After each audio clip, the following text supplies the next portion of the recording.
ವಿಮೋಚನಾ ಕಾಂಡ, Exodus chapter 34 versus 29-30. ಮೋಶೆ ಆಜ್ಞಾ ಶಾಸನಗಳಾದ ಆ 2 ಕಲ್ಲಿನ ಹಲಗೆಗಳನ್ನು. ಬೈಬಲ್ ತರದೇ ಇರುವ ಓದ್ಲಿಕ್ಕೆ ಬರುವ ಸೋಂಬೇರಿಗಳಿಗೋಸ್ಕರ ನಾವಿಲ್ಲಿ ಉಪಯೋಗ ಆಗಲಿ ಅಂತ ಒಂದು ಸ್ಕ್ರೀನ್ ಇಟ್ಟಿದ್ದೀವಿ, ಓದ್ಬೋದು ಇಲ್ಲಿ. ಧ್ಯಾನಕ್ಕೆ ಬಂದವರಲ್ವ, ಧ್ಯಾನಕ್ಕೆ ಬಂದವರು ಓದ್ಲಿಕ್ಕೆ ಬರುವವರು ಬೈಬಲ್ ತರದೆ ನೀವೇನು ಧ್ಯಾನ ಮಾಡ್ತೀರಿ ಅಲ್ವಾ? ಸೊ ಅದರಿಂದ ಆ ವಿಷಯದಲ್ಲಿ ಸೋಂಬೇರಿಗಳಾಗಿರುವವರಿಗೆ ಅದಕ್ಕೂ ಕೂಡ ಅನುಕೂಲ ಮಾಡಿಕೊಟ್ಟಿದ್ದೀವಿ, ಉಪಯೋಗಿಸ್ಕೊಳ್ಳಿ, ಧ್ಯಾನ ಮಾಡಿ. ಮೋಶೆ ಆಜ್ಞಾ ಶಾಸನಗಳಾದ ಆ 2 ಕಲ್ಲಿನ ಹಲಗೆಗಳನ್ನು ಕೈಯಲ್ಲಿ ಹಿಡಿದುಕೊಂಡು ಸೀನಾಯಿ ಬೆಟ್ಟದಿಂದ ಇಳಿದು ಬಂದಾಗ ಅವನ ಮುಖ ಪ್ರಕಾಶಮಾನವಾಗಿತ್ತು. ಓಕೆ. ಏಕೆಂದರೆ ಅವನು ಸರ್ವೇಶ್ವರ ಸಂಗಡ ಸಂಭಾಷಿಸಿದ್ದನು, ಆದರೆ ಅದು ಅವನಿಗೆ ತಿಳಿದಿರಲಿಲ್ಲ. ಮೋಶೆಯ ಮುಖ ಹೀಗೆ ಪ್ರಕಾಶವಾಗಿರುವುದನ್ನು ಆರೋನನು ಮತ್ತು ಇಸ್ರಾಯೇಲರೆಲ್ಲರೂ ನೋಡಿ ಅವನ ಹತ್ತಿರಕ್ಕೆ ಬರಲು ಭಯಪಟ್ಟರು. ಓಕೆ, ಸಾಕು ಬಿಡಿ. Praise the lord, hallelujah. ಇಲ್ಲಿ ಇದೆಲ್ಲ ನಮಗೆ ಗೊತ್ತಿರುವಂಥ ವಿಷಯಗಳೇ, ನಾವು ಅನೇಕ ಬಾರಿ ಕೇಳಿದ್ದೀವಿ, ಆದರೂ ಕೂಡ ಹೊಸದಾಗಿರ್ತದೆ ಅಲ್ವಾ ಕೇಳಿಸಿಕೊಳ್ಳುವಾಗಲೆಲ್ಲ. ಮೋಶೆ ಬೆಟ್ಟದ ಮೇಲೆ ಹೋಗ್ತಾನೆ, ದೇವರ ಜೊತೆ ಮಾತಾಡ್ತಾನೆ. ದೇವರ ಜೊತೆಯಲ್ಲಿ 40 ದಿನ ಮಾತಾಡಿ ದೇವರಿಂದ ಆಜ್ಞಾಶಾಸನದ ಆ ಶಿಲೆಗಳನ್ನು ತೆಗೆದುಕೊಂಡು ಕೆಳಗಡೆ ಬರ್ತಾನೆ. ಕೆಳಗಡೆ ಇಳಿದು ಬರುವಾಗ ಮೋಶೆಯ ಮುಖ ಪ್ರಜ್ವಲಿಸ್ತಾ ಇತ್ತು, ಆದರೆ ಮೋಶೆಗೆ ಗೊತ್ತಿಲ್ಲ. ಯಾಕೆ ಮೋಶೆ ಮುಖ ಪ್ರಜ್ವಲಿಸ್ತಾ ಇತ್ತು? ಮೋಶೆ ಯಾರ ಜೊತೆ ಮಾತಾಡ್ದ? ಅದರಿಂದ ಯಾರ ಜೊತೆ ಮಾತಾಡ್ಬೇಕು ನೀವೀಗ? ನೀವು ಮನುಷ್ಯರ ಜೊತೆಗೆ ಮಾತಾಡಿದರೆ ಮುಖ ಎಲ್ಲ ಕಪ್ಪಗಾಗಿ ಗೊತ್ತಾಯ್ತಾ? ಅದರಿಂದ ಹುಷಾರಾಗಿರಿ, ನಿಮ್ಮ ಮುಖ ಸೇಫಾಗಿ ನೋಡ್ಕೊಳ್ಳಿ. ಮನುಷ್ಯರ ಜೊತೆಗೆ ಮಾತಾಡಿದರೆ ಹಾಗೆ ಮುಖ ಕಪ್ಪಲ್ಲಿ ಜೀವನನೇ ಕಪ್ಪಾಗಿ ಹೋಗ್ಬಿಡುತ್ತೆ. ಆಮೇಲೆ ಕೆಲವ್ರ ಹತ್ರ ಮಾತಾಡಲೇಬೇಡಿ ಆಯಿತಾ? ಕೆಲವು ಟೈಮ್ ನಾವು ಯೋಚನೆ ಮಾಡ್ತೀವಿ, ಅಲ್ಲಿ ಇವರು ಜೀಸಸ್ ದಿ ಲಿವಿಂಗ್ ವರ್ಡ್ ಮಿನಿಸ್ಟ್ರಿಲಿ ಇದ್ದಾರಲ್ಲ, ಇವ್ರ ಜೊತೆಗೆ ಮಾತಾಡಿಲ್ಲ ಅಂದರೆ ಬೇಜಾರು ಮಾಡ್ಕೊಂಡ್ರೆ, ಅವ್ರು ಬೇಜಾರು ಮಾಡ್ಕೊಳ್ಳೋದು ಏನೋ ಒಂದು ಮಾಡ್ಕೊಳ್ಳಿ, ಬೇಜಾರು ಮಾಡ್ಕೊಳ್ಳೋದು ಏನೋ ಒಂದಾಗಲಿ, ತಲೆ ಕೆಡಿಸ್ಕೋಬೇಡಿ. ನೀವು ಅವ್ರ ಹತ್ರ ಮಾತಾಡ್ರಿ, ನಿಮ್ಮ ಜೀವನನೇ ಕರಿ ಕೆಂಡಾಗೋಗ್ಬಿಡುತ್ತೆ. ಯಾರ ಹತ್ರ ಮಾತಾಡಬೇಕು? ಪವಿತ್ರಾತ್ಮರು ಯಾರ ಹತ್ರ ಮಾತಾಡು ಅಂತ ಹೇಳ್ತಾರೋ ಅವ್ರ ಹತ್ರ ಮಾತ್ರ ಮಾತಾಡಿ.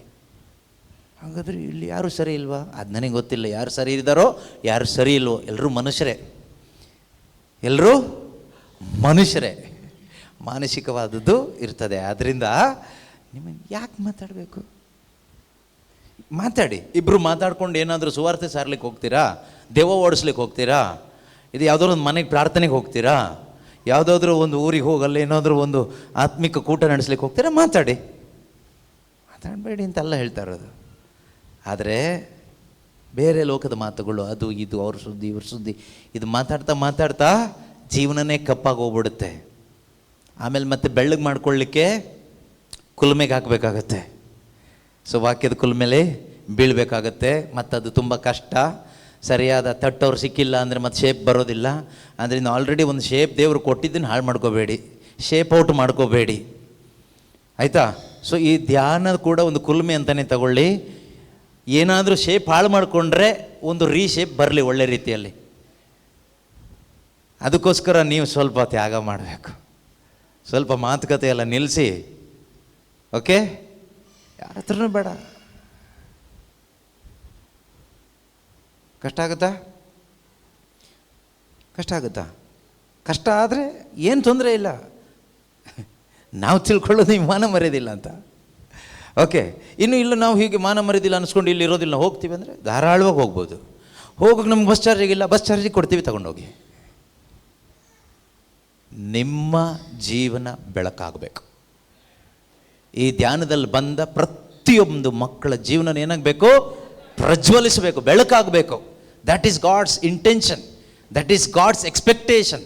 ದೇವರ ಎಕ್ಸ್ಪೆಕ್ಟೇಷನ್, ದೇವರ ಉದ್ದೇಶ ಅಷ್ಟೇ, ನಮ್ಮೊಬ್ಬೊಬ್ಬರ ಜೀವನ ಬೆಳಕಾಗಬೇಕು. ಇಲ್ಲಿ ಬಂದಿರತಕ್ಕಂಥವ್ರು ಯಾರಿದ್ದೀರೋ ನಮ್ಮೊಬ್ಬೊಬ್ಬರ ಜೀವನ ಏನಾಗಬೇಕು?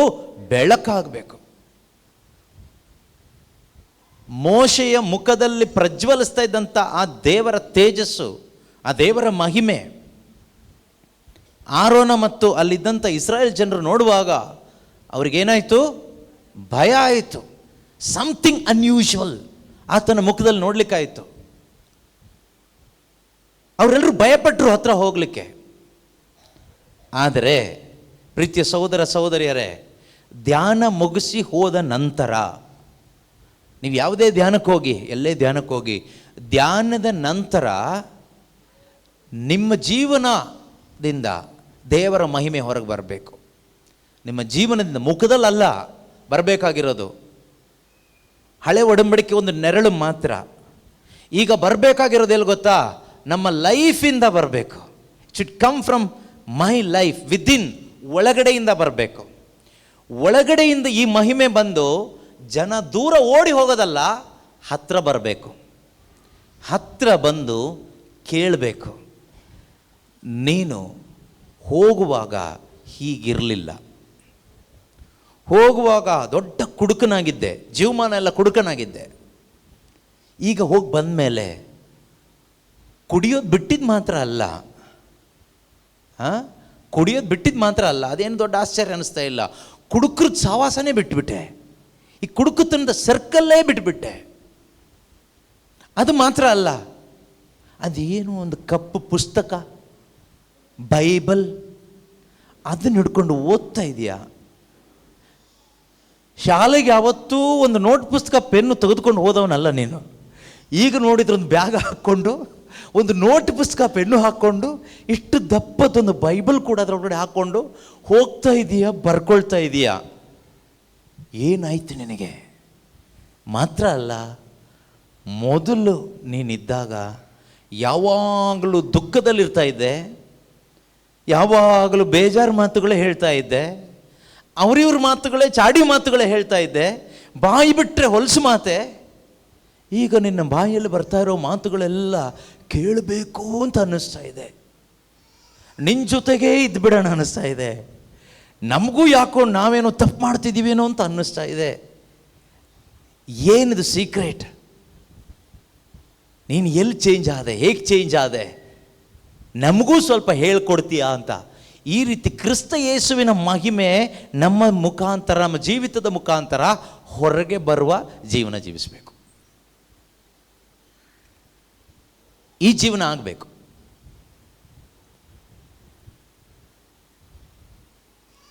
ನಮ್ಮನ್ನು ನೋಡಿ ಜನ ಭಯಪಟ್ಟು ಓಡಿ ಹೋಗೋತಾರಲ್ಲ, ಇವತ್ತಿನ ಕರಿಸ್ಮ್ಯಾಟಿಕ್ಗೆ ಹೋಗ್ಬಿಟ್ರೆ ನಿಮಗೆ ಗೊತ್ತಲ್ವಾ, ಕೆಲವರು ಕರಿಸ್ಮ್ಯಾಟಿಕ್ ಗ್ರೂಪಿಗೆ ರಿಟ್ರೀಟಿಗೆ ಹೋದ್ಮೇಲೆ ಮತ್ತೆ ಅವ್ರು ಅಯ್ಯೋ ಇವನು ಸಾವಾಸ ಬೇಡ ಅಂತ ಓಡಿ ಹೋಗೋ ಪರಿಸ್ಥಿತಿಯಲ್ಲಿ ಅನೇಕರಿದ್ದಾರೆ. ಅವ್ರು ತಲೆ ತಿಂದು ತಲೆ ಹಾಳು ಮಾಡಿ ಅವ್ರಿಗೆ ಆ ವಾಕ್ಯ ಅಲ್ಲಿ, ವಾಕ್ಯ ಎಲ್ಲಿ, ಇದು ಹಿಂಗೆ ಹೇಳುತ್ತೆ ಹಂಗೆ ಹೇಳುತ್ತೆ ಅಂತ. ಪಾಪ ಮನುಷ್ಯ ಏನು ಮಾಡ್ತಾನೆ? ನೀವು ಬೈಬಲ್ ಎತ್ಕೊಂಡು ಏನು ಹೇಳಬೇಡಿ, ಹೇಳ್ಬೇಡಿ ಅಂದರೆ ಹೇಳ್ಬೇಡಿ ಅಂತಲ್ಲ, ಆ ರೀತಿ ಅಲ್ಲ. ನೀವೇ ಬೈಬಲ್ ಆಗಬೇಕು. ನೀವೇನಾಗಬೇಕು? ಬೈಬಲ್ ಆಗಬೇಕು. God wants you to become the living Bible. God wants you to become moving Bible. Bible ಅಂದರೆ ವಾಕ್ಯ ಹೇಳೋದಲ್ಲ, ವಾಕ್ಯ ಬಯಾಟ ಮಾಡ್ಕೊಂಡು ಟಕ ಟಕ ಟಕ ಅಲ್ಲಿ ಅಧ್ಯಾಯ ಇಲ್ಲಿ ಅಧ್ಯಾಯ ಅಂತ ಈ ಧರ್ಮಶಾಸ್ತ್ರಿ ಥರ, ಫರಿಸಾಯರ ಥರ ವಾಕ್ಯ ಕೊಟೇಶನ್ಸ್ ಬಿಡೋ ಬೈಬಲ್ ಅಲ್ಲ. ಯಾವ ಬೈಬಲ್ ಗೊತ್ತಾ? ಕ್ರಿಸ್ತ ಯೇಸು ಆಗಿರುವ ಆ ಯೇಸುವಿನ ಜೀವ ಅಥವಾ ಯೇಸುವಿನ ಜೀವ ನಿನ್ನ ಮುಖಾಂತರ ಹೊರಹೊಮ್ಮು ಒಂದು ಬೈಬಲ್ ಆಗಬೇಕು. The life of god should flow through your life. ದೇವರ ಜೀವ ನನ್ನ ಮುಖಾಂತರ ಹೊರಹೊಮ್ಮಬೇಕು. ಆಗ ಮಾತ್ರ ನಮ್ಮ ಜೀವನಕ್ಕೊಂದು ಬೆಲೆ. ನಮ್ಮ ಜೀವನಕ್ಕೊಂದು ಬೆಲೆ ಯಾವಾಗ ಗೊತ್ತಾ? ನನ್ನ ಈ ದೇಹದ ಮುಖಾಂತರ, ಜೀವಿತದ ಮುಖಾಂತರ ಯೇಸು ರಿಲೀಸ್ ಆಗಬೇಕು. ಆಗ ನನ್ನ ಜೀವನಕ್ಕೆ ಒಂದು ಬೆಲೆ. ಇಲ್ಲಾಂದರೆ ಸುಮ್ಮನೆ ಏನು ಬೆಲೆ ಇಲ್ಲ. ನಾವು ಅಂದ್ಕೊಂಡಿದ್ದೀವಿ, ನಾವು ಕರಿಸ್ಮ್ಯಾಟಿಕ್ ಗ್ರೂಪಲ್ಲಿ ಸೇರ್ಕೊಂಡು ಕೈ ತಟ್ಟಿ ಹಾಡಿ ಕುಣಿದು ಒಂದಿಷ್ಟು ವಾಕ್ಯ ಎಲ್ಲ ಕಲಿತು ಕುತ್ತಿಗೆಗೆ ಈ ರೀತಿ ಟ್ಯಾಗೆಲ್ಲ ಹಾಕ್ಕೊಂಡು ಹೋದರೆ ಏನೋ ಬೆಲೆ ಬರುತ್ತೆ ಅಂತ. ಅದು ಎಲ್ಲ ಬೆಲೆ ಈ ಮನುಷ್ಯರು ಕೊಡ್ತಾರಷ್ಟೇ. ಆ ಬೆಲೆ ಏನು ಪ್ರಯೋಜನ ಇಲ್ಲ, ಅದರಿಂದ ಏನು ಸಾಧನೆ ಇಲ್ಲ. ಪ್ರೀತಿಯ ಸಹೋದರ ಸಹೋದರಿಯರೇ, ನಮ್ಮ ಮುಖಾಂತರ ಯಾರು ಹೊರಗಡೆ ಬರಬೇಕು? ಯಾರು ಹೊರಗಡೆ ಬರಬೇಕು? ಯೇಸು ಹೊರಗಡೆ ಬರಬೇಕು. ಯೇಸು ಒಳಗಡೆ ಬಂದಮೇಲೆ ಅವರು ಹೊರಗಡೆ ಬರ್ತಾರೆ. ಅವರು ಒಳಗಡೆ ಇರಲ್ಲ. ಯಾವುದಾದ್ರೂ ಪ್ರೆಗ್ನೆಂಟ್ ಲೇಡೀಸ್, ಗರ್ಭಿಣಿಯಾದಂಥ ಸ್ತ್ರೀ ಡೆಲಿವರಿ ಆಗದೆ ಹಾಗೇ ಇದ್ದಿದ್ದು ನಿಮಗೆ ಗೊತ್ತಾ? ಮಗು ಹೊರಗೆ ಬಂದೇ ಬರುತ್ತಲ್ವಾ? ಕೆಲವು ಟೈಮ್ ಮಗು ಸತ್ತೋಗಿದ್ದು ಹೊರಗೆ ಬರ್ಬೋದು, ಅದಲ್ಲ ನಾನು ಹೇಳ್ತಾ ಇರೋದು. ಜೀವ ಇರೋ ಮಗು ಹೊರಗೆ ಬರುತ್ತೋ ಇಲ್ವೋ? ಒಳಗಡೆ ಇರೋದು ಹೊರಗಡೆ ಬರುತ್ತೋ ಇಲ್ವೋ? ಹಾಂ. ಹಾಗಾದರೆ ಕ್ರಿಸ್ತ ನಿನ್ನಲ್ಲಿ ಬಂದ ಮೇಲೆ ಅವರು ಒಳಗಡೆ ಇರಲ್ಲ, ಅವರು ನಿನ್ನ ಮುಖಾಂತರ ಹೊರಗಡೆ ಬರ್ತಾರೆ. ಯೇಸು ನಿನ್ನೊಳಗಡೆ ಬಂದಮೇಲೆ ನೀನು ಮತ್ತೆ ಬಾಬಾ ಅಂತ ಕರೆಯೋದೇನು ಬೇಕಾಗಿಲ್ಲ. ಅವರು ಒಳಗಡೆ ಬಂದಾದಮೇಲೆ ಅವ್ರು ಏನು ಮಾಡ್ತಾರೆ ಗೊತ್ತಾ? ಈಗ ನಿನ್ನ ಮುಖಾಂತರ ಅವರು ಜೀವಿಸ್ಲಿಕ್ಕೆ ಶುರು ಮಾಡ್ತಾರೆ. ನಿನ್ನ ಮುಖಾಂತರ ಕಾರ್ಯ ಮಾಡ್ತಾರೆ. ಕಾರ್ಯ ಮಾಡ್ತಾರೆ ಅಂದ ತಕ್ಷಣ ದೆವ್ವ ಓಡಿಸೋದು ಅಂತ ತಿಳ್ಕೊಬೇಡಿ, ಪ್ರೀಚಿಂಗ್ ಮಾಡೋದು ಅಂತ ತಿಳ್ಕೊಬೇಡಿ. ಅನೇಕರನ್ನು ಸ್ವರ್ಗಕ್ಕೆ ಆಕರ್ಷಿಸುವ ಸಾಧನಗಳು ನಾವೊಬ್ಬೊಬ್ಬರು ಆಗ್ತೀವಿ. ಅನೇಕರನ್ನು ಯೇಸುವಿನ ಕಡೆಗೆ, you will attract many people to God. You will attract many people to Jesus. You will attract many people to heaven. ಅದಕ್ಕೊಂದು ಇನ್ಸ್ಟ್ರೂಮೆಂಟ್ ನಾವಾಗ್ತೀವಿ, ಅದಕ್ಕೊಂದು ಸಾಧನ ನಾವಾಗ್ತೀವಿ. ನೋಡಿ, ಈ ಒಂದು ದೇಹ ಇದೆಯಲ್ಲ, ಈ ಗಬ್ಬು ವಾಸನೆ ಬರುವ ಈ ದೇಹ, ಸೆಂಟ್ ಹಾಕೋಬೇಕು, ಸ್ನಾನ ಮಾಡಬೇಕು, ಇಲ್ಲಾಂದರೆ ಗಬ್ಬು ವಾಸನೆನೇ. ಸತ್ತೋಗ್ಬಿಟ್ರಂತೂ 2 ದಿನ, ಒಂದು ದಿನ ಮುಗಿದು 2ನೇ ದಿನಕ್ಕೆ ಬರ್ತಿದ್ದಂಗೆ ಗಬ್ಬು ವಾಸನೆ ಶುರುವಾಗುತ್ತೆ. ಇಂಥ ಈ ದೇಹಕ್ಕೆ, ಮಣ್ಣಿನ ಈ ದೇಹಕ್ಕೆ ಆ ಸ್ವರ್ಗೀಯವಾದ ಮಹಿಮೆಯನ್ನು, ಯೇಸುವನ್ನು ಒಳಗಡೆ ಸ್ವೀಕಾರ ಮಾಡಿ ಹೊತ್ಕೊಂಡು ತಿರುಗಲಿಕ್ಕೆ ಒಂದು ಅವಕಾಶ ಸಿಕ್ಕಿದರೆ, ಒಂದು ಚಾನ್ಸ್ ಸಿಕ್ಕಿರೋದು ದೊಡ್ಡ ಸೌಭಾಗ್ಯ ಅಲ್ವಾ? ಅದಕ್ಕಿಂತ ಬೇರೆ ಏನಾದರೂ ಇದೆಯಾ? ಏನೆಲ್ಲ ಹೊತ್ಕೊಂಡು ತಿರುಗಿದ್ದೀವಿ ದೇಹದಲ್ಲಿ ಅಲ್ವಾ? ಎಷ್ಟು ಪಿಶಾಚಿಗಳನ್ನ ಹೊತ್ಕೊಂಡು ತಿರುಗಿದ್ದೀವಿ, ಗಣಗಳನ್ನೇ ಹೊತ್ಕೊಂಡು ತಿರುಗಿದ್ದೀವಿ. ಕೆಲವು ಟೈಮು ಕುಡುಕುತನ, ವ್ಯಭಿಚಾರ, ಅನೈತಿಕತೆ, ಅಶುದ್ಧತೆ, ದ್ವೇಷ, ಹಗೆತನ, ಹೊಟ್ಟೆ ಕಿಚ್ಚು, ಹಣದ ವ್ಯಾಮೋಹ, ಅದು ಇದು, ಗರ್ವ, ಅಹಂಕಾರ, ನಾನು ಅದಾಗಬೇಕು, ನಾನು ಹಾಗಾಗಬೇಕು, ನಾನು ಹೀಗಾಗಬೇಕು, ನಾನು ಯಾರು, ಇದೆಲ್ಲ ಇಲ್ಲಿ ಈ ದೇಹದ ಒಳಗಡೆ, ಈ ಕೊಳತು ಹೋಗಿರೋ ದೇಹದಲ್ಲಿ ಈ ಕೊಳಕನ್ನೆಲ್ಲ ತುಂಬಿಸ್ಕೊಂಡು ತಿರುಗಿರೋ ನನಗೆ ಇದನ್ನೆಲ್ಲ ಕ್ಲೀನ್ ಮಾಡಿ ಸ್ವರ್ಗೀಯ ಮಹಿಮೆಯನ್ನು ತುಂಬಿಸ್ಕೊಂಡು ತಿರುಗಲಿಕ್ಕೆ ಈ ದೇಹಕ್ಕೊಂದು ಚಾನ್ಸ್ ದೇವರು ಕೊಟ್ಟಿದ್ದಾರೆ. ಅವಾಗ ಹಾಡ್ತಾ ಇದ್ವಲ್ಲ, ಕೃಪೆಯಲ್ಲದೆ ಬೇರೇನು ಹೇಳಲಿ, ಕೃಪೆ, ಓನ್ಲಿ ಗ್ರೇಸ್. ಪ್ರೀತಿಯ ಸಹೋದರ ಸಹೋದರಿಯರೇ, ಇಂಥ ಒಂದು ಸೌಭಾಗ್ಯ ಈ ಧ್ಯಾನದಲ್ಲಿ ನೀವು ಪಡ್ಕೊಂಡು ಹೋಗಬೇಕು. ಇದು ನಿಮ್ಮಿಂದ ಆಗಲ್ಲ, ಆಯಿತಾ? ನಿಮ್ಮಿಂದ ಆಗಲ್ಲ. ಈಗ ಹೇಳಿದ್ದು ನೀವು ಮಾಡಿ ಅಂತ ನಾನು ಹೇಳ್ತಾ ಇಲ್ಲ, ಇದು ನಿಮ್ಮಲ್ಲಿ ದೇವರು ನೆರವೇರಿಸಲಿಕ್ಕೆ ನೀವು ಸಿದ್ಧರಿದ್ದೀರಾ ಅಷ್ಟೇ. ನಿಮ್ಮ ಒಂದು ಸಿದ್ಧತೆ ಮಾತ್ರ ಸಾಕು. ಆಮೇಲೆ ನಾನು ಸಿದ್ಧನಿದ್ದೇನಪ್ಪ, ಈಗೋ ಸಿದ್ಧನಿದ್ದೇನೆ, ನೀನು ಸಿದ್ಧನಿದ್ದು ಬಿಟ್ಟರೆ ಬಾಕಿ ಅವ್ರು ಮಾಡ್ತಾರೆ. ಸಿದ್ಧರಿದ್ದವ್ರು ಏನು ಮಾಡಬೇಕು ಗೊತ್ತಾ? ನೀವೇನು ಮಾಡಬೇಡಿ, ಸುಮ್ಮನೆ ಕುತ್ಕೊಂಡು ಕೇಳಿಸ್ಕೊಳ್ತಾ ಇರಿ. ಕುತ್ಕೊಂಡು ಏನು ಮಾಡಿ? ಕೇಳಿಸ್ಕೊಳ್ತಾ ಇರಿ, ಬೇರೆ ಏನು ಮಾಡಬೇಡಿ, ಕೇಳಿಸ್ಕೊಳ್ತಾನೇ ಇರಿ. ಈ ಚೇಂಜಸ್ ಬರಬೇಕು ನಮ್ಮಲ್ಲಿ. ಕಾಣುತ್ತೆ, ಯೇಸು ನಿಮ್ಮೊಳಗಡೆ ಬಂದರೆ ನಿಮ್ಮೊಳಗಡೆ ಅವರು ಜೀವಿಸ್ತಾರೆ. ಯೇಸು ನಿಮ್ಮಲ್ಲಿ ಜೀವಿಸೋದು ಜನಕ್ಕೆ ಕಾಣುತ್ತೆ. ಅದಕ್ಕೆ ಯೇಸು ಸ್ವಾಮಿ ಹೇಳ್ತಾರಲ್ವ, ತುಂಬ ವಾಕ್ಯ ಇದೆ. ಎಷ್ಟೊಂದು ವಾಕ್ಯ ಇದೆ ಗೊತ್ತಾ? ವಾಕ್ಯಗಳು ನಮಗೆ ಟೈಮ್ ಕಡಿಮೆ ಇರೋದ್ರಿಂದ ಈಗ ನಾನು ಎಲ್ಲಿಂದ ಟಚ್ ಮಾಡಬೇಕು ಗೊತ್ತಾಗ್ತಾಯಿಲ್ಲ. ಎಲ್ಲಿ ಟಚ್ ಮಾಡಿದರೂ ಅದು ಹೋಗುತ್ತೆ, ಕಷ್ಟ ಆಗುತ್ತೆ. ಯಾವುದೊಂದು ಕಡೆ ಟಚ್ ಮಾಡೋಣ ಅಲ್ವಾ? ಸೊ ಜಾನ್ ಚಾಪ್ಟರ್ 1 ಹೋಗೋಣ. ಯೋಹಾನನ ಶುಭ ಸಂದೇಶ ಅಧ್ಯಾಯ 1, ಗಾಸ್ಪೆಲ್ ಆಫ್ ಜಾನ್ ಚಾಪ್ಟರ್ 1 ಅಲ್ಲಿ 1-2 ವಾಕ್ಯ ಓದೋಣ. ಜಗತ್ತು ಉಂಟಾಗುವ ಮೊದಲೇ ದಿವ್ಯವಾಣಿ ಎಂಬವರಿದ್ದರು. ಯಾರಿದ್ರು? ದಿವ್ಯವಾಣಿ ಎಂಬುವರಿದ್ದರು. ಆ ದಿವ್ಯವಾಣಿ ದೇವರಾಗಿದ್ದರು. ಆ ದಿವ್ಯವಾಣಿ ದೇವರೊಂದಿಗೆ ಇದ್ದರು. ಅನಾದಿಯಿಂದಲೇ ಅವರು ದೇವರೊಂದಿಗೆ ಇದ್ದರು. 4ನೇ ವಾಕ್ಯ. ಆ ದಿವ್ಯವಾಣಿಯಲ್ಲಿ ಸಜೀವವಿತ್ತು. ಆ ದಿವ್ಯವಾಣಿಯಲ್ಲಿ ಏನಿತ್ತು? ಸಜೀವವಿತ್ತು. ಆ ಜೀವವೇ ಮಾನವ ಜನಾಂಗದ ಜ್ಯೋತಿಯಾಗಿತ್ತು. ಆ ಜೀವವೇ ಓಕೆ. ಇಲ್ಲಿ ವಾಕ್ಯ ಈ ರೀತಿ ಹೇಳುತ್ತೆ, ಇನ್ the beginning was the word and the word was with god and the word was god. ಮಾತು, ವಾಣಿ, ವಾಕ್ಯ. ಈಗ ನಿಮಗೊಂದು ಪ್ರಶ್ನೆ, ಥಿಂಕ್ ಮಾಡಿ. ಈ ವರ್ಡ್ ಅನ್ನೋದು ಒಂದು ಪರ್ಸನ್ನ, it's a thing or a person? ಅದು ಪರ್ಸನ್ನ. ಮಾತನ್ನೋದು whether it is a thing or a person? ಪರ್ಸನ್ನ.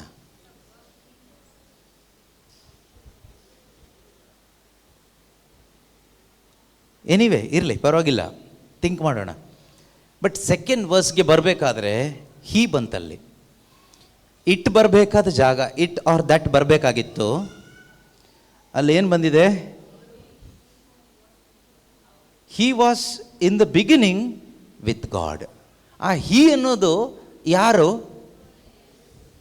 ಅಲ್ಲ, ಇಲ್ಲಿ ಮೇಲಿನ ವಾಕ್ಯದಲ್ಲಿ ಯಾರು?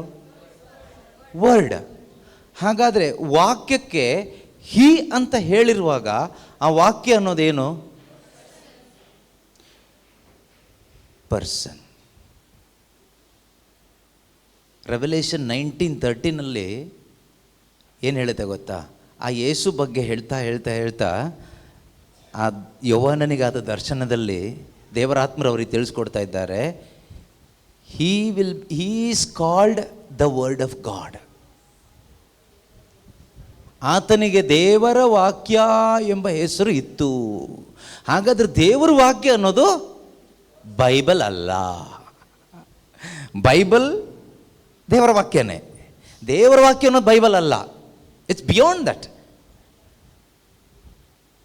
ತಪ್ಪು ತಿಳ್ಕೊಬೇಡಿ.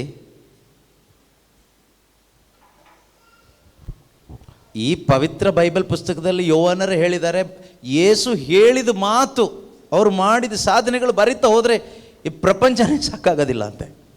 ಹಾಗಾದರೆ ಇಲ್ಲಿ ಬರೆದಿರೋದೆಲ್ಲ ದೇವರ ವಾಕ್ಯಗಳೇ, ದೇವರು ನುಡಿದ ವಾಕ್ಯಗಳೇ. ಹಾಗಾದರೆ ಇದಿಷ್ಟೇ ದೇವರಲ್ಲ. You cannot limit God with the Bible.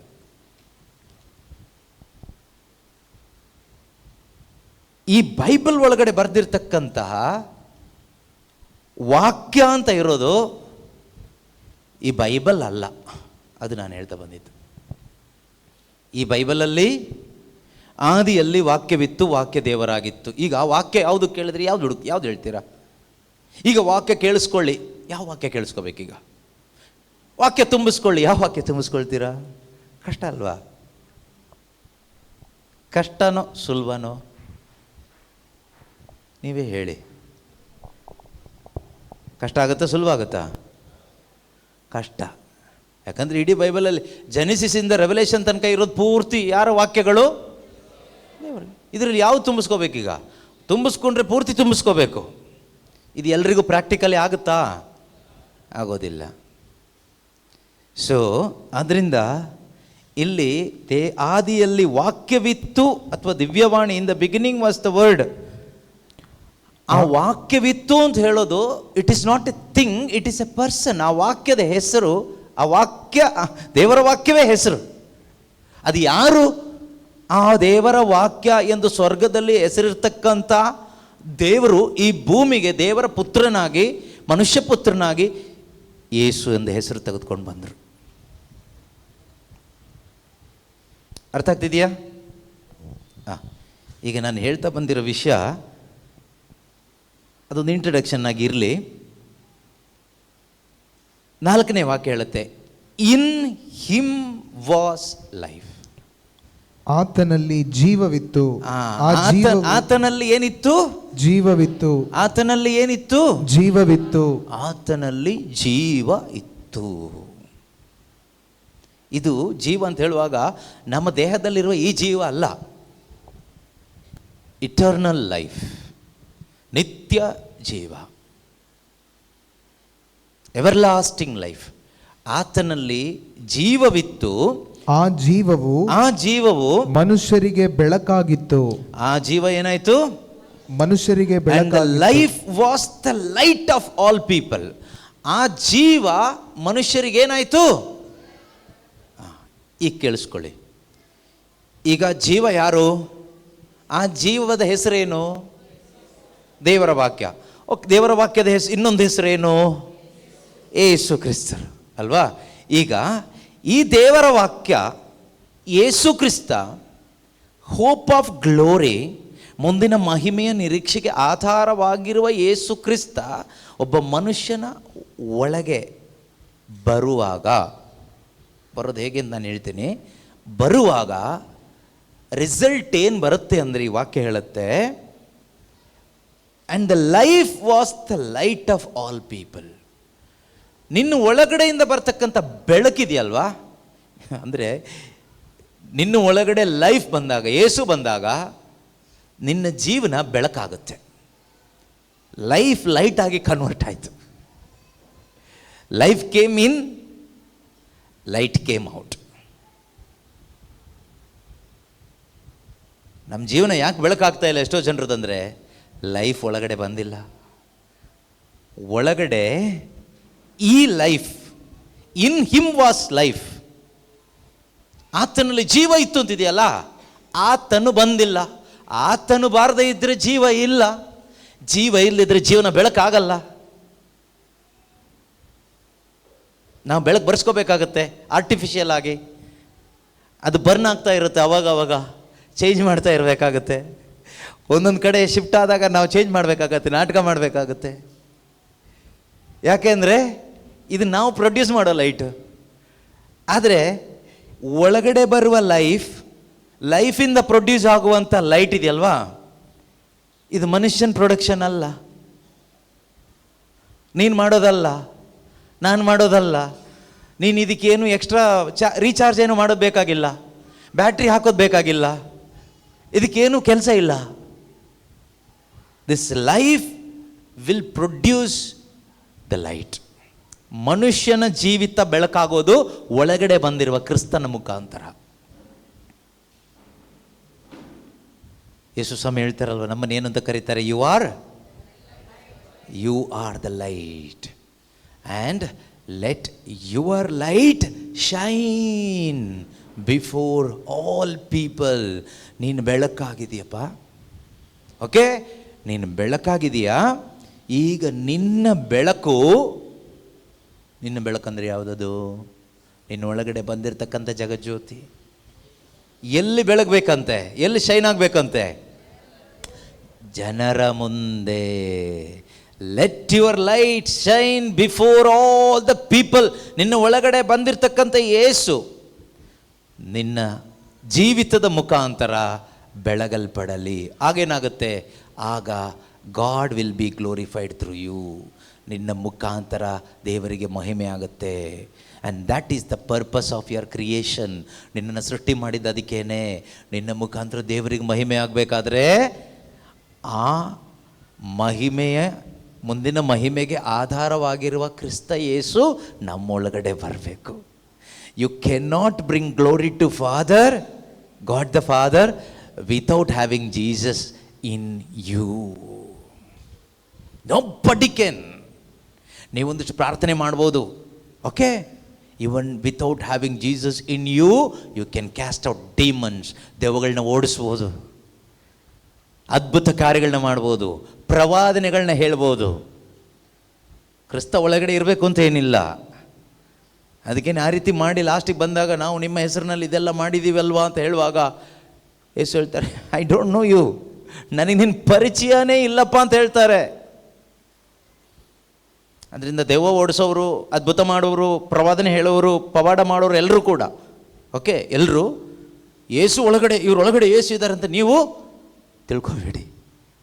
ಎಲ್ಲರೂ ಅದೇ ಗುಂಪಲ್ಲಂತಲ್ಲ. ಇವತ್ತು ಅದೇ ಗುಂಪವರೇ ಹೆಚ್ಚಾಗಿದ್ದಾರೆ. ನಾವು ವಂಚನೆಗೆ ಒಳಗಾಗ್ತೀವಿ. ವಂಚನೆಗೆ ಒಳಗಾಗಬೇಡಿ. ಮಹಿಮೆ ಅವ್ರಿಗೆ ಬರ್ತಾ ಇದೆ, ದೆವ್ವ ಓಡಿಸೋನಿಗೆ ಮಹಿಮೆ ಬರ್ತಾ ಇದೆ. ಅರ್ಥ ಆಗ್ತಿದೆಯಾ? ಪ್ರವಾದನೆ ಹೇಳಿ ಹೇಳಿ ಅವನು ಮಹಿಮೆ ಹೊಂದ್ಕೊಳ್ತಾ ಇದ್ದಾನೆ, ಹೇಳ್ದವನು. ಯೇಸು ಏನು ಹೇಳ್ತಾರೆ? Let your light shine before people and by seeing that good work all people may praise or glorify your father in heaven. ಏನಂತ ಹೇಳ್ತಾರೆ ವಾಕ್ಯ? 16ನೇ ವಾಕ್ಯ, ಮತ್ತಾಯ 5:16 ಸ್ವಾಮಿ ಹೇಳ್ತಾರಲ್ವಾ, ಏನು ಹೇಳ್ತಾರೆ? ನಿಮ್ಮ ಬೆಳಕು, ನಿಮ್ಮ ಜ್ಯೋತಿ ಎಲ್ಲಿ ಬೆಳಗಲಿ? ಎಲ್ಲಿ ಬೆಳಗಲಿ? ಹಾಂ, ನಿಮ್ಮ ಜ್ಯೋತಿ ಯಾರ ಮುಂದೆ ಬೆಳಗಲಿ? ಜನರ ಮುಂದೆ ಬೆಳಗಲಿ. ಹೀಗೆ ಅವರು ನಿಮ್ಮ ಸತ್ಕಾರ್ಯಗಳನ್ನು ಕಂಡು ಯಾರನ್ನ ಕೊಂಡಾಡಬೇಕು? ಹಾಗೇನಾದರೂ ನಿಮ್ಮ ಜೀವಿತದಿಂದ ಆಗ್ತಾ ಇದ್ದರೆ, ನಿಮ್ಮನ್ನು ಕೊಂಡಾಡೋದಲ್ಲ, ನಿಮ್ಮನ್ನು ಕೊಂಡಾಡೋದು ತಪ್ಪನ್ನು ನಾನು ಹೇಳೋದಿಲ್ಲ, ಓಕೆ. ಆದರೆ ಈ ರಿಸಲ್ಟ್ ಬರಬೇಕು. ನಿಮ್ಮನ್ನು ಕೊಂಡಾಡಲೋ that is secondary, least bothered thing.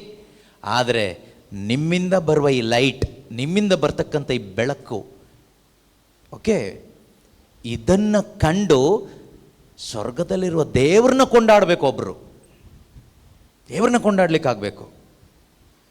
ಇದು ಸಾಧ್ಯವಾಗಬೇಕಾದ್ರೆ ಒಳಗಡೆ ಯಾರಿರಬೇಕು? ಒಳಗಡೆ ಆತ ಬರಬೇಕು ಫಸ್ಟ್. ಟೆನ್ಷನ್ ಮಾಡ್ಕೋಬೇಡಿ. ಇದನ್ನು ನೀವು ಮಾಡಿ ಅಂತ ನಾನು ನಿಮ್ಮಲ್ಲಿ ಹೊರೆ ಆಗ್ತಾ ಇಲ್ಲ. ನಿಮ್ಗೆ ಆಗೋದಿಲ್ಲ ಅಂತಲೇ ನಾನು ಹೇಳ್ತಾ ಇರೋದು. ನನಗೂ ಆಗಲ್ಲ, ನಿಮಗೂ ಆಗಲ್ಲ. ಟೆನ್ಷನ್ ಮಾಡ್ಕೋಬೇಡಿ. ಅಯ್ಯೋ, ಇದು ತುಂಬ ಕಷ್ಟ ಅಲ್ಲ? ಈಗ ಕಷ್ಟ ಅಲ್ಲ, ಇಂಪಾಸಿಬಲ್, ಸಾಧ್ಯನೇ ಇಲ್ಲ ಅಂತ ತಗೊಳ್ಳಿ. ಮತ್ತು ಇದು ಆಗೋದು ಹೇಗೆ?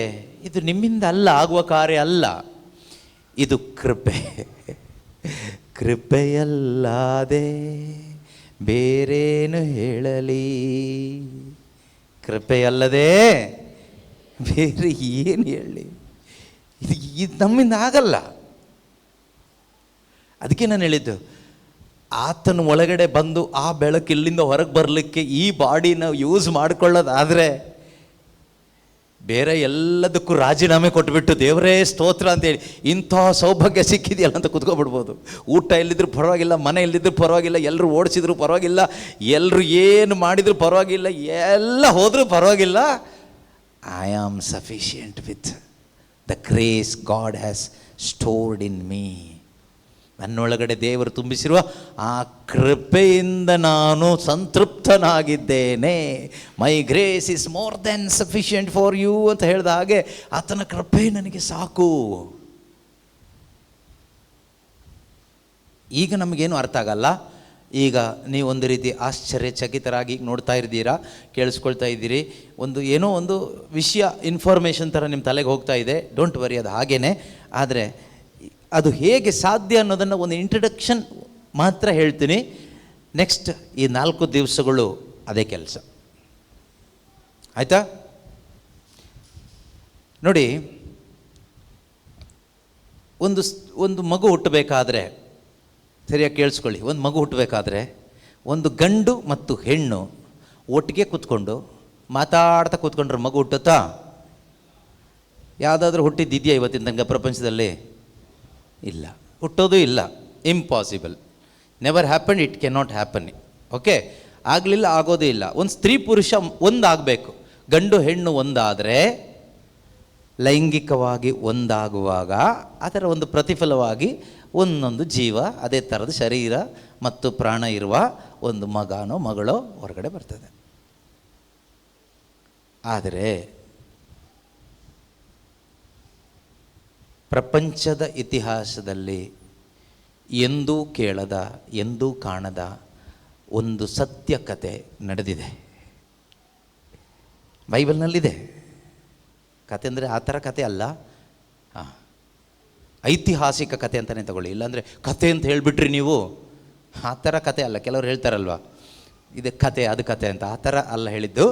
ಐತಿಹಾಸಿಕ, ಹಿಸ್ಟೋರಿಕಲ್ ಸ್ಟೋರಿ, ನಡೆದಂಥ ಕತೆ, ಸತ್ಯ ಕತೆ. ದೇವದೂತ ಬಂದು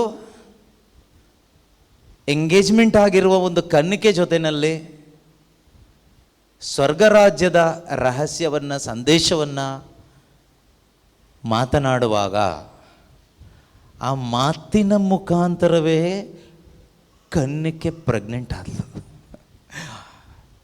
He spoke the word of God to Mary. Angel Gabriel spoke the word to Mary. Mary got pregnant. ಮರಿಯಳು ಉದರದಲ್ಲಿ ಗರ್ಭಿಣಿ ಆದಳು,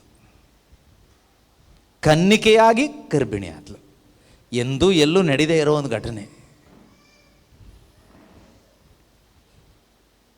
ಪ್ರೀತಿಯ ಸಹೋದರ ಸಹೋದರಿಯರೇ, that is the power of the word of God. That is the power of the gospel. ದೇವರ ವಾಕ್ಯದ ಶಕ್ತಿ, ಶುಭ ಸಂದೇಶದ ಶಕ್ತಿ ಏನು ಅಂದರೆ, ಇದನ್ನು ಸ್ವಲ್ಪ ಅರ್ಥ ಮಾಡ್ಕೊಳ್ಳಿ. ಸ್ವಲ್ಪ ಅರ್ಥ ಮಾಡ್ಕೊಳ್ಳಿಕ್ಕಾಗುತ್ತೆ, ನಿಮ್ಗೆ ಅರ್ಥ ಆಗೋ ರೀತಿಯಲ್ಲೇ ಹೇಳ್ತಾ ಇದ್ದೀನಿ, ಅರ್ಥ ಆಗುತ್ತೆ. ಶುಭ ಸಂದೇಶ ಸಾರುವುದರ, ದೇವರ ವಾಕ್ಯ ಬೋಧನೆ ಮಾಡೋದರ ಅದರ ಪವರ್ ಏನು, ಅದರ ಶಕ್ತಿ ಏನು, ಅದರ ರಿಸಲ್ಟ್ ಏನು ಅಂದರೆ, ಅದು ನಿನ್ನ ಒಳಗಡೆ ನಿನಗೆ ಹೊಸ ಒಂದು ಜನ್ಮವನ್ನು ಕೊಡುತ್ತೆ. ನೀನು ಹುಡ್ತೀಯ.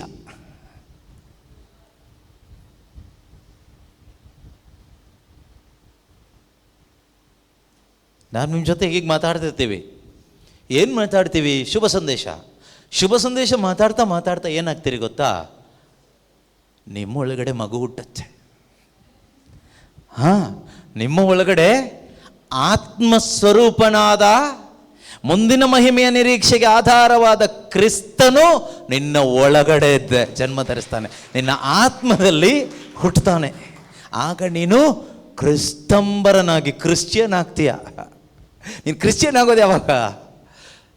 ಶುಭ ಸಂದೇಶದ ಮುಖಾಂತರ ಆಲಿಸುವಾಗ. ಇಲ್ಲಿ ಬರೆಯಲ್ಪಟ್ಟ ದೇವರ ವಾಕ್ಯಗಳನ್ನು ಬೋಧನೆ ಮಾಡುವಾಗ, ಈ ಪವಿತ್ರ ಬೈಬಲ್ನಲ್ಲಿ ಬರೆಯಲ್ಪಟ್ಟ, ಅಪಸ್ತೋಲರು ಸಾರಲ್ಪಟ್ಟ, ಬರೆಯಲ್ಪಟ್ಟ ಈ ದೇವರ ವಾಕ್ಯಗಳನ್ನು ಬೋಧಿಸುವಾಗ, the word of God will born in your spirit. The word of God ಯಾವುದು? Jesus Christ, the life. ಆತನು ನಿನ್ನ ಒಳಗಡೆ ಹುಟ್ಟುತ್ತಾನೆ, ನಿನ್ನ ಆತ್ಮದಲ್ಲಿ ಹುಟ್ಟುತ್ತಾನೆ. ಅದಾದ ನಂತರವೇ ಅದರ ರಿಸಲ್ಟ್, ಹುಟ್ಟಿದ ರಿಸಲ್ಟ್ ಏನು? ನಿನ್ನ ಜೀವನ ಬೆಳಕಾಗುತ್ತೆ. ಅಲ್ಲಿಂದ ಬೆಳಕು ಪ್ರಾರಂಭ ಆಗುತ್ತೆ. ನೀನು ಬೆಳಕು ಹಿಡ್ಕೊಳ್ಳೋದು ಬೇಕಾಗಿಲ್ಲ, ನೀನು ಏನು ಮೈ ತುಂಬ ಟ್ಯೂಬ್ಲೈಟೆಲ್ಲ ಹಾಕೊಂಡು ಹೋಗೋದು ಬೇಕಾಗಿಲ್ಲ, ಅಥವಾ LED ಲೈಟೆಲ್ಲ ಹಾಕೊಳ್ಳೋದು ಬೇಕಾಗಿಲ್ಲ. ಓಕೆ, ನಾನು ಕರಿಸ್ಮ್ಯಾಟಿಕಲ್ಲಿದ್ದೀನಿ, ನಾನು ಅಭಿಷಿಕ್ತನು, ನನ್ನ ಮೇಲೆ ಅಭಿಷೇಕ ಇದೆ, ನನ್ನ ಮೇಲೆ ಪವಿತ್ರಾತ್ಮರಿದ್ದಾರೆ, ನಾನು ಪ್ರವಾದಿ, ನಾನು ಪ್ರೇಷಿತ, ನಾನು ಅಪಸ್ತೋಲ, ನಾನು ಇದು, ಈ ರೀತಿ ಟ್ಯೂಬ್ಲೈಟ್ಗಳೆಲ್ಲ ಹಾಕ್ಕೊಂಡು, LED ಲೈಟ್ಗಳೆಲ್ಲ ಅಲ್ಲಿ ಇಲ್ಲಿ ಸಿಗುತ್ತಲ್ಲ ಮಾರ್ಕೆಟಲ್ಲಿ, ಅಲ್ಲಿ ಅದನ್ನೆಲ್ಲ ಹಾಕ್ಕೊಂಡು ಹೋಗಿ ಏನು ಮಾಡೋ ಅವಶ್ಯಕತೆ ಇಲ್ಲ. ನೀನು ಸುಮ್ಮನೆ ಇದ್ದರೆ ಸಾಕು. ಯಾವ ಥರ ಗೊತ್ತಾ? ಈ ಚಂದ್ರನ ಬೆಳಕು ಅಂತ ಹೇಳ್ತೀವಲ್ವಾ, ಮೂನ್ ಲೈಟ್ ಕೇಳಿದ್ದೀರಾ? ಮೂನಿಗೆ ಲೈಟ್ ಇದೆಯಾ? ಇದೆಯಾ?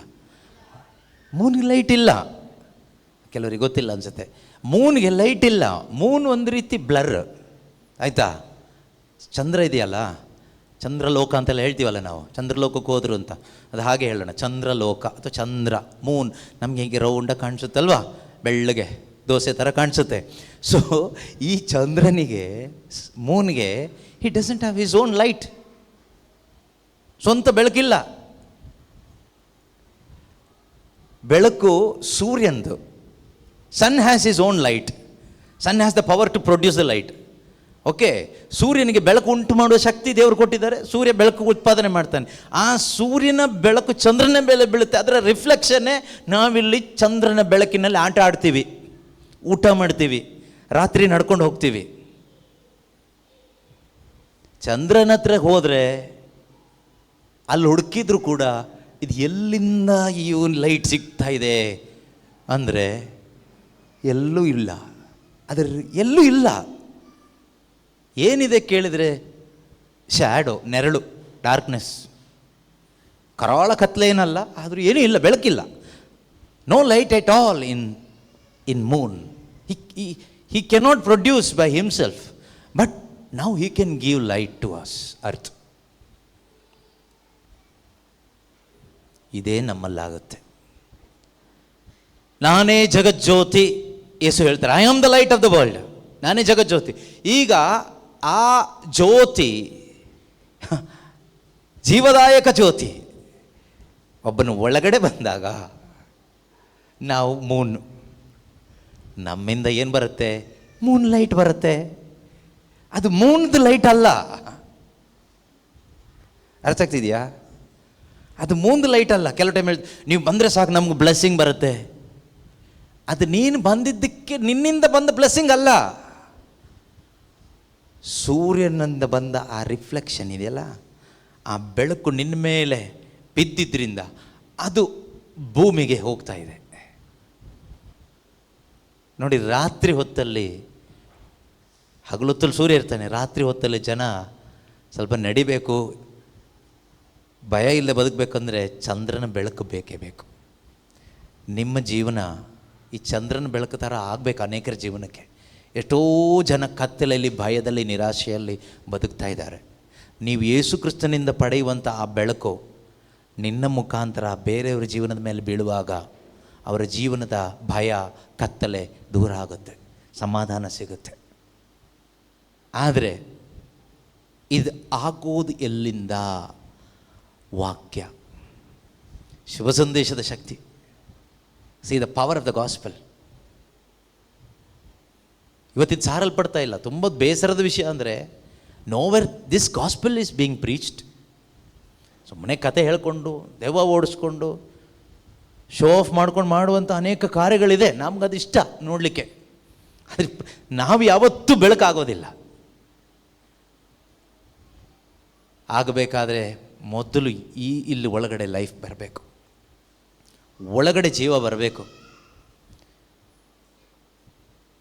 ನಾನು ಮತ್ತೆ ಹೇಳ್ತೀನಿ, ದೇವರ ವಾಕ್ಯಕ್ಕೆ ನಮ್ಮ ಒಳಗಡೆ ಒಂದು ವ್ಯಕ್ತಿಯನ್ನು, ಅಂದರೆ ದೇವರನ್ನೇ ಪ್ರೊಡ್ಯೂಸ್ ಮಾಡುವ ಶಕ್ತಿ ಇದೆ. There is life in his word. ಆತನ ಮಾತಿನಲ್ಲಿ ಏನಿದೆ? ಜೀವ ಇದೆ. ಜೀವ ಅಂದರೆ his word can create life. God's word ಅಂದರೆ ಗಾಸ್ಪಲ್, ಶುಭ ಸಂದೇಶ ಮನುಷ್ಯನ ಹೃದಯದಲ್ಲಿ ಬಿತ್ತನೆ ಆದಾಗ ಅದು ಅವನಲ್ಲಿ ಏನನ್ನು ಪ್ರೊಡ್ಯೂಸ್ ಮಾಡುತ್ತೆ ಅಂದರೆ ಲೈಫ್. ಲೈಫ್ ಲೈಫ್ ಲೈಫ್ ಅಂದರೆ ಏಸು ಹೇಳ್ತಾರೆ, ಐ ಆಮ್ ದ ಲೈಫ್. ಆ the life, the word of God ನಮ್ಮ ಒಳಗಡೆ ಜನಿಸ್ತಾರೆ, ಹುಟ್ಟುತ್ತಾರೆ. ಕ್ರಿಸ್ತ ನಮ್ಮಲ್ಲಿ ಜನಿಸ್ತಾರೆ. That is why this gospel brings great joy to all the people. ಒಳಗಡೆ ಒಂದು ಜನ್ಮ ಸಿಗತ್ತೆ. ಇದಕ್ಕೆ ನಾವು ಏನಾದರೂ ಮಾಡಬೇಕಾ ಕೇಳಿದರೆ, ಬೋಧನೆ ಮಾಡೋನು ಏನು ಮಾಡಬೇಕಾಗಿಲ್ಲ, ಕುತ್ಕೊಂಡು ಕೇಳೋನು ಏನು ಮಾಡಬೇಕಾಗಿಲ್ಲ. ಬೋಧನೆ ಮಾಡೋನು ಸರಿಯಾಗಿ ಬೋಧನೆ ಮಾಡಿದರೆ ಸಾಕು, ಕೇಳೋರು ಸರಿಯಾಗಿ ಕೇಳಿಸ್ಕೊಂಡ್ರೆ ಸಾಕು, ಅಲ್ಲಿ ಆಗುತ್ತೆ ಅದ್ಭುತ. ಏನು ಅದ್ಭುತ ಅಂದರೆ ಯೇಸು ಹುಟ್ಟುತ್ತಾರೆ. ಏನಾಗ್ತಾರೆ? ಯೇಸುನ ಹುಟ್ಟಿಸ್ಲಿಕ್ಕೆ ಆಗಲ್ಲ ಯಾರಿಗೂ, ಅವರೇ ಹುಟ್ಟುತ್ತಾರೆ. Okay, gospel has life in itself. You don't need to give extra life. ಓ ಹೋ ಅಂತ ಕೂಗಿ ಕಿರ್ಚಿ ಏನು ಮಾಡಬೇಕಾಗಿಲ್ಲ. ಸಮ್ಟೈಮ್ಸ್ ನಾವು ಕೂಗ್ತೀವಿ.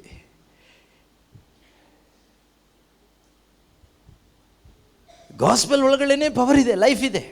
ನೀನು ಗಾಸ್ಪಲ್ಗೆ ಪವರ್ ಕೊಡೋದು ಬೇಕಾಗಿಲ್ಲ. Sometimes we try to give power to the gospel. So you don't need to give the power. You speak. When you speak, in that speaking itself there is power. You are not speaking your word, you are speaking his word. Your word has no power. His word you speak, it brings life. ಕಷ್ಟನೋ ಸುಲಭನೋ ನಿಮಗೆ? ಹಾಂ, ನೀವೇನೇನೋ ಕಟ್ಟುಕತೆ ಹೇಳೋಕ್ಕೆ ತುಂಬ ಕಷ್ಟ. ಇಲ್ಲಿ ಬರೆದಿಟ್ಟಿರೋದನ್ನು ಎತ್ತಿಬಿಟ್ಟು ಹೇಳೋದಕ್ಕೆ ಕಷ್ಟನೋ ಸುಲಭನೋ? ತುಂಬ ಸುಲಭ. ಮತ್ತು ಯಾಕೆ ಮಾಡ್ತಾ ಇಲ್ಲ ನೀವು? ಒಳಗಡೆ ಲೈಫ್ ಬಂದಾಗ ಬಾಯಲ್ಲಿ ವರ್ಡ್ ಆಫ್ ಲೈಫ್ ಬರುತ್ತೆ. When bread of life comes inside, word of life comes outside, outside of your mouth. If there is no bread of life inside, no word of life through your mouth. So receive that bread of life, which is Jesus himself.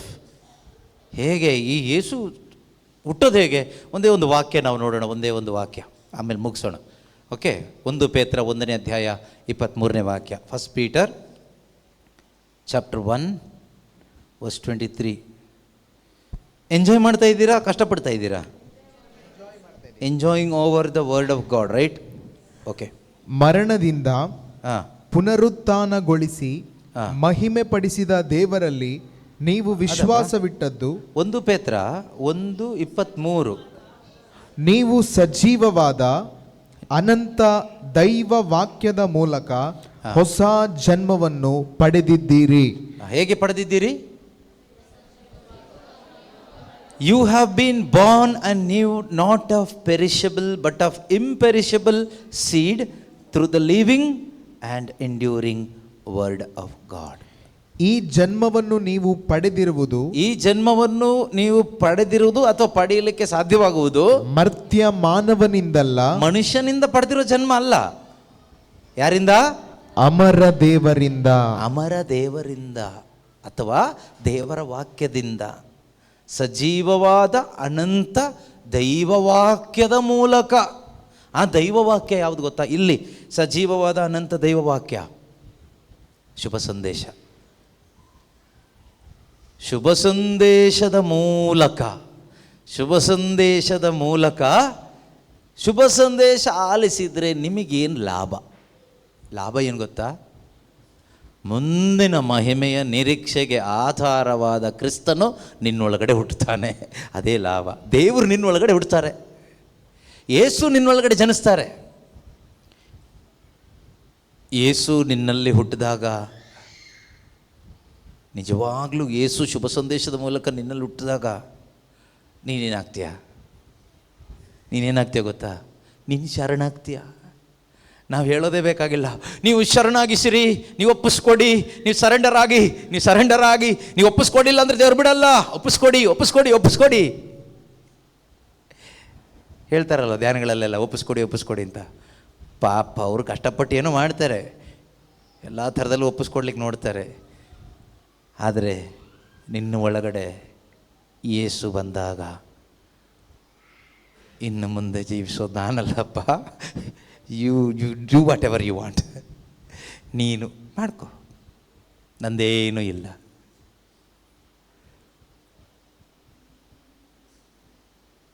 ಏನಿದೆ? ಏನಾದರೂ ಇದೆಯಾ? ಏನೂ ಇಲ್ಲ. ಪೌಲ್ರು ಹೇಳ್ತಾರಲ್ವ, ಬೇಡ ಸಾಕು, ಪೌಲ್ರು ತುಂಬ ಹೇಳ್ತಾರೆ. So ಏನೂ ಇಲ್ಲ. ಒಂದು ರೀತಿ ನೋಡಿ, ಐಸ್ ಕ್ರೀಮ್ ಡಬ್ಬಿ ನೋಡಿದ್ದೀರಲ್ವ, ಕಪ್ಪು. ಹಾಂ, ಅದ್ರ ಒಳಗಡೆ ಆ ಐಸ್ ಕ್ರೀಮ್ ಡಬ್ಬಿ ಎಷ್ಟೇ ಡಿಸೈನ್ ಮಾಡಿದ್ದಿರಲಿ, ಎಷ್ಟೇ ಕಲರ್ಫುಲ್ ಇರಲಿ, ಎಷ್ಟೇ ಗಟ್ಟಿ ಇರಲಿ, ಅದ್ರ ಒಳಗಡೆ ಐಸ್ ಕ್ರೀಮ್ ಹಾಕಿ ಇದ್ದರೆ ಮಾತ್ರ ಅದನ್ನು ಪ್ರಿಸರ್ವ್ ಮಾಡಿ ಐಸ್ ಕ್ರೀಮ್ ಶಾಪಲ್ಲಿ ಇಟ್ಕೊಂಡಿರ್ತಾರೆ. ಅದು ಎಷ್ಟು ದಿವಸ ಆದರೂ ಇಟ್ಕೊಂಡಿರ್ತಾರೆ.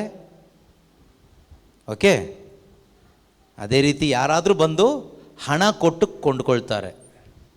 ಅದೇ ಖಾಲಿ ಡಬ್ಬಿ ಇಟ್ಕೊಂಡ್ರೆ, ಖಾಲಿ ಡಬ್ಬಿನ ಯಾರಾದರೂ ಕೊಂಡ್ಕೊಳ್ತಾರಾ? ನೀವು ಎಷ್ಟು ಕಲರ್ಫುಲ್ ಡಬ್ಬಿ ಆದರೂ ಕೊಂಡ್ಕೊಳ್ಳೋದಿಲ್ಲ, ಒಳಗಡೆ ಐಸ್ ಕ್ರೀಮ್ ಇಲ್ಲ. ಅದೇ ರೀತಿ ದುಡ್ಡು ಕೊಟ್ಟು ಕೊಂಡ್ಕೊಂಡವನು ಒಳಗಡೆ ಐಸ್ ಕ್ರೀಮ್ ತಿಂದಾದ್ಮೇಲೆ ಡಬ್ಬಿನೇನು ಮಾಡ್ತಾನೆ? ಡಸ್ಟ್ಬಿನ್ನಿಗೆ ಹಾಕ್ತಾನೆ. ನೋಡಿ, ಐಸ್ ಕ್ರೀಮ್ ಖಾಲಿ ಆದಮೇಲೆ ಡಬ್ಬಿ ವೇಸ್ಟ್, ಆ ಕಪ್ಪು ವೇಸ್ಟ್, ಅದಕ್ಕೆ ಬೆಲೆ ಇಲ್ಲ, ಅದನ್ನು ಬಿಸಾಡ್ತಾರೆ. ಆ ice cream Jesus Christ. Ice cream ಯಾವುದು? ನಿನ್ನ ಒಳಗಡೆ ಇರುವ ಐಸ್ ಕ್ರೀಮ್ ಜೀಸಸ್ ಕ್ರೈಸ್ಟ್. ಆದರೆ ಗುಡ್ ನ್ಯೂಸ್ ಏನು ಅಂದರೆ ಈ ಐಸ್ ಕ್ರೀಮ್ಗೆ ಎಕ್ಸ್ಪೈರಿ ಡೇಟ್ ಇಲ್ಲ. ಅರ್ಥ ಆಗ್ತಿದೆಯಾ? ಆದ್ದರಿಂದ ಡಬ್ಬಿ ಬಿಸಾಡಲ್ಲ. ಡಬ್ಬಿ ಕೊನೆ ತನಕ ಇರುತ್ತೆ. ಸಿ, ಪ್ರಪಂಚದಲ್ಲಿರೋ ಯಾವುದೇ ಐಸ್ ಕ್ರೀಮ್ ಪಾರ್ಲರಿಗೆ ಹೋಗಿ ಅದಕ್ಕೆ ಎಕ್ಸ್ಪೈರಿ ಡೇಟ್ ಇದೆ. ಐಸ್ ಕ್ರೀಮ್ ತಿಂದಾದ್ಮೇಲೆ ಬಿಸಾಡಲಿಕ್ಕೆ ಅಷ್ಟೇ, ಬೇರೆ ಏನು ಪ್ರಯೋಜನ ಇಲ್ಲ. ಆದರೆ ಒಂದು ಸಾರಿ ಜೀಸಸ್ ಕ್ರೈಸ್ಟ್ ಆಗಿರುವ ಐಸ್ ಕ್ರೀಮ್ ಡಬ್ಬಿ ಆಗಿರುವ ನನ್ನ ಒಳಗಡೆ ಬಂದರೆ ಪರ್ಮನೆಂಟಾಗಿ ಈ ಡಬ್ಬಿ ತುಂಬ ಬೆಲೆ ಉಳ್ಳ ಡಬ್ಬಿ ಆಗುತ್ತೆ. ಡಬ್ಬಿ ಬೆಲೆ ಅಲ್ಲ, ಡಬ್ಬಿ ಬೆಲೆ ಡಬ್ಬನೇ, ಬೆಲೆ ಇಲ್ಲ, ಆಯಿತಾ? ಆದರೆ ಡಬ್ಬಿ ಒಳಗಡೆ Jesus Christ is my sufficiency.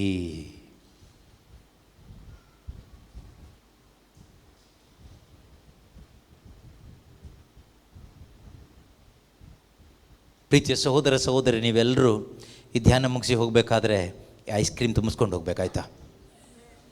ಹಾಂ, ಕೆಲವರು ಧ್ಯಾನಕ್ಕೆ ಬಂದು ಧ್ಯಾನ ಮುಗಿದ್ಮೇಲೆ ಅಂಗಡಿಗೆ ಹೋಗಿ ಐಸ್ ಕ್ರೀಮ್ ತಿನ್ಕೊಂಡು ಹೋಗ್ತೀರಿ, ಅದು ಓಕೆ.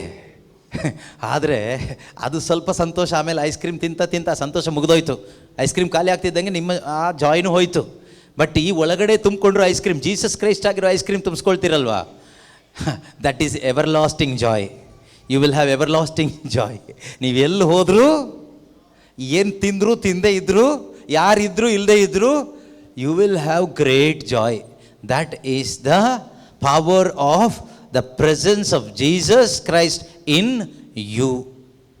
ಇದು ಹೇಗೆ ಒಳಗಡೆ ಬರೆಸ್ಕೊಳ್ಳೋದು ಅಂದರೆ ಇಷ್ಟೇ, ಶುಭ ಸಂದೇಶದ ಮುಖಾಂತರ ಮಾತ್ರನೇ, ಬೇರೆ ಏನೂ ಇಲ್ಲ. ಅದರಿಂದ ಅದಕ್ಕೋಸ್ಕರ ನಿಮಗೆ ಹೇಳಿದ್ದು, ನೀವು ಮೊಬೈಲ್ ಫೋನ್ ಹಿಡ್ಕೊಂಡು ಅಲ್ಲಿ ಇಲ್ಲಿ ಅಲೆಮಾರಿಗಳ ಥರ ಅಲಿತಾ ಇದ್ದರೆ, ಹರಟೆ ಹೊಡ್ಕೊಂಡು ಅದು ಇದು ಮಾತಾಡ್ಕೊಂಡಿದ್ರೆ, ಕಷ್ಟ ಸುಖ ವಿಚಾರಿಸ್ಕೊಂಡಿದ್ರೆ ಈ ಐಸ್ ಕ್ರೀಮ್ ಕಳ್ಕೊಳ್ತೀರಿ. ಎದ್ದು ನಿಂತ್ಕೊಳ್ಳೋಣ, ಚೆನ್ನಾಗಿ ನೀವು ಪ್ರಾರ್ಥಿಸಿ. ದೇವರೇ, ನಾಳೆ, ನಾಡಿದ್ದು ಮತ್ತು ಭಾನುವಾರ ಈ 3 ದಿವಸಗಳೊಳಗಡೆ ನನಗೆ ಯೇಸು ಬೇಕು. ಒಂದು ವೇಳೆ ನನ್ನ ಆತ್ಮಿಕ ಜೀವನ ನನ್ನಲ್ಲಿ ಯೇಸು ಕ್ರಿಸ್ತನ ಸಾನ್ನಿಧ್ಯ ಸೊರಗಿ ಹೋಗಿದ್ದರೆ, ಪವಿತ್ರಾತ್ಮನ ಕುಂದಿ ಹೋಗಿದ್ದರೆ, ಈ ಧ್ಯಾನದಲ್ಲಿ ನನಗೊಂದು ಉಜ್ಜೀವನ ಬೇಕು. ನನ್ನ ಜೀವನ ಬೆಳಕಾಗಬೇಕು. ಮೋಶೆ ನಿಮ್ಮೊಂದಿಗೆ ಮಾತನಾಡಿ ಬಂದಾಗ ಆತನ ಮುಖದಲ್ಲಿ ಒಂದು ತೇಜಸ್ಸಿತ್ತು. ಅದನ್ನು ಇಸ್ರಾಯೇಲ್ ಜನರೆಲ್ಲರೂ ನೋಡಿ ಭಯಪಟ್ಟು ದೂರ ಹೋದರು. ಈ ಧ್ಯಾನ ಕೂಟ ಮುಗಿಸಿ ನನ್ನ ಊರಿಗೆ, ಮನೆಗೆ ನಾನು ಹೋಗುವಾಗ, ಕೆಲಸ ಮಾಡುವ ಸ್ಥಳಗಳಿಗೆ ನಾನು ಹೋಗುವಾಗ, ನೀವು ನನ್ನಲ್ಲಿ ಉಂಟು ಮಾಡುವ ಸ್ವರ್ಗೀಯ ತೇಜಸ್ಸನ್ನು ಕಂಡು ಅನೇಕರು ನನ್ನ ಮುಖಾಂತರವಾಗಿ, ಕರ್ತನೆ, ನನ್ನಲ್ಲಿ ಜೀವಿಸುತ್ತಿರುವ ನಿಮ್ಮ ಬಳಿಗೆ ಬರಬೇಕು, ನಿಮ್ಮನ್ನು ಕಾಣುವಂತೆ ಆಗಬೇಕು, ನಿಮ್ಮನ್ನು ಅರಿತುಕೊಳ್ಳುವಂತೆ ಆಗಬೇಕು, ನಿಮ್ಮ ಸಾನ್ನಿಧ್ಯದ ಸವಿಯನ್ನು ಸವಿಯುವಂತೆ ಆಗಬೇಕು. ಮಾತ್ರವಲ್ಲ ಕರ್ತನೆ, ನಿಮ್ಮನ್ನು ಕೊಂಡಾಡುವಂತಾಗಬೇಕಪ್ಪ. ಅಂಥ ಒಂದು ಜೀವನ ಈ ಧ್ಯಾನಕೂಟದ ಮುಖಾಂತರ ನನ್ನದಾಗಿಸಿಕೊಳ್ಳಲು ಪವಿತ್ರಾತ್ಮರೇ ನನಗೆ ಸಹಾಯ ಮಾಡಿರಿ. ಶುಭ ಸಂದೇಶದ ಸತ್ಯಾರ್ಥಗಳನ್ನು ಹೇಳಲು ಬೇಕಾದ ಕೃಪೆಯನ್ನು ಬೋಧಕರಿಗೆ ನೀಡಿರಿ. ಬೋಧನೆ ಮಾಡಲು ಬರುವಂತಹ ಪ್ರತಿಯೊಬ್ಬರಿಗೂ ಶುಭ ಸಂದೇಶದ ಸತ್ಯಾರ್ಥಗಳನ್ನು ಬೋಧಿಸಲು ಬೇಕಾದ ಜ್ಞಾನವನ್ನು, ಕೃಪೆಯನ್ನು ನಮ್ಮೆಲ್ಲ ಬೋಧಕರಿಗೂ ದಯಪಾಲಿಸಿರಿಯಪ್ಪ. ಅದೇ ರೀತಿಯಲ್ಲಿ ಕರ್ತನೆ, ಆಲಿಸುವಂತಹ ಪ್ರತಿಯೊಬ್ಬರ ಹೃದಯದಲ್ಲೂ ಅಂತರಂಗದಲ್ಲೂ ಸತ್ಯ ವಚನದಲ್ಲಿರ್ತಕ್ಕಂಥ ಆ ಬೆಳಕು, ಆ ಜೀವ ಪ್ರತ್ಯಕ್ಷವಾಗಲಿ ಅಪ್ಪ, ಪ್ರತ್ಯಕ್ಷವಾಗಲಿ ಅಪ್ಪ, ಪ್ರತ್ಯಕ್ಷವಾಗಲಿ ಅಪ್ಪ, ಪ್ರಕಟಣೆ ಆಗಲಿ ಅಪ್ಪ. ಯೇಸು ಆತ್ಮದಲ್ಲಿ ಜನಿಸಿದ ನೂತನ ಜನ್ಮದ ಅನುಭವ ಪ್ರತಿಯೊಬ್ಬರು ಪಡೆದುಕೊಳ್ಳುವಂತೆ ಆಗಲಿ ಅಪ್ಪ. ಈ ಒಂದು ಧ್ಯಾನಕೂಟ ಬರ್ನಿಂಗ್ ಬುಷ್ 4 ಮಿಕ್ಕೆಲ್ಲ ಧ್ಯಾನಕೂಟಕ್ಕಿಂತಲೂ ಇನ್ನೂ ಕೂಡ ಶ್ರೇಷ್ಠವಾದ ಒಂದು ಧ್ಯಾನವಾಗಲಿ ಅಪ್ಪ. Thank you Holy Spirit. Thank you Jesus. ಈ ರಾತ್ರಿ ಮಲಗುವಾಗ ಕರ್ತನೆ ನಿನ್ನ ಸಾನ್ನಿಧ್ಯದಲ್ಲಿ ಮಲಗುವಂತೆ, ನಿನ್ನ ಸ್ವರವನ್ನು ಆಲಿಸುವುದಕ್ಕಾಗಿ ಮಲಗುವಂತೆ ಆ ಒಂದು ಕೃಪೆಯನ್ನು ಕರುಣಿಸಪ್ಪ. ಯಾವುದೇ ಹರಟೆ ಮಾತುಗಳು, ಬರಡು ಮಾತುಗಳು, ಲೋಕದ ಮಾತುಗಳಿಗೆ ನಾವು ಒಳಗಾಗದ ಹಾಗೆ, ಯಾವುದೇ ವಿಧವಾದ ಶಾರೀರಿಕವಾದ ತೊಂದರೆಗಳಿಗೆ ನಾವು ಒಳಗಾಗದ ಹಾಗೆ ಕರ್ತನಾದ ದೇವರೇ ನಿನ್ನ ಸಾನ್ನಿಧ್ಯದಲ್ಲಿ ಸುರಕ್ಷಿತವಾಗಿ ಹಾಯಾಗಿ ಮಲಗಿ ನಿದ್ರಿಸಿ ಸುಖಿಯಾಗಿ ಮರಳಿ ಎದ್ದೇಳುವಂತೆ ಕೃಪೆ ಮಾಡಿ ಸ್ವಾಮಿ. ನಾಳೆಯೂ ಕೂಡ ಮುಂಜಾನೆ ಬೇಗ ಬಂದು ಧ್ಯಾನದಲ್ಲಿ ಭಾಗವಹಿಸುವಂತೆ ಕರ್ತನೆ ಬೇಕಾದ ಶಕ್ತಿಯಿಂದ ನಮ್ಮನ್ನು ತುಂಬಿಸಿರಿ ಅಪ್ಪ. ಎಲ್ಲ ಬಲಹೀನತೆಗಳು ದೂರವಾಗಲಿ, ಪ್ರತಿಯೊಬ್ಬರ ಜೀವಿತಗಳು ಕೂಡ ಬೆಳಕಾಗಲಿ ಅಪ್ಪ, ಬೆಳಕಾಗಲಿ ಅಪ್ಪ, ಬೆಳಕಾಗಲಿ ಅಪ್ಪ. ಯಾವ ರೀತಿಯಲ್ಲಿ ಸೂರ್ಯನ ಬೆಳಕನ್ನು ಚಂದ್ರನ ಪಡೆದುಕೊಂಡು ಭೂಮಿಗೆ ಬೆಳಕು ಕೊಡ್ತಾನೋ ಅದೇ ರೀತಿಯಲ್ಲಿ ಯೇಸುವೆ ನಿಮ್ಮಿಂದ ಬರ್ತಕ್ಕಂಥ ಆ ಬೆಳಕನ್ನು ನಾವು ಪಡೆದುಕೊಂಡು ನಮ್ಮ ಮುಖಾಂತರ ಅನೇಕರು ನಿಮ್ಮ ಬೆಳಕನ್ನು ಅನುಭವಿಸುವಂತೆ ಆಗಲಿ ಅಪ್ಪ. Thank you Holy Spirit. ಅಂಥ ಜೀವನ ಎಲ್ಲರದು ಆಗಲಿ ಎಂದು ಪ್ರಭು ಯೇಸು ಕ್ರಿಸ್ತರ ಹೆಸರಿನಲ್ಲಿ ಪ್ರಾರ್ಥಿಸ್ತಾ ಇದ್ದೇವೆ. ಆಮೇನ್, ಆಮೇನ್.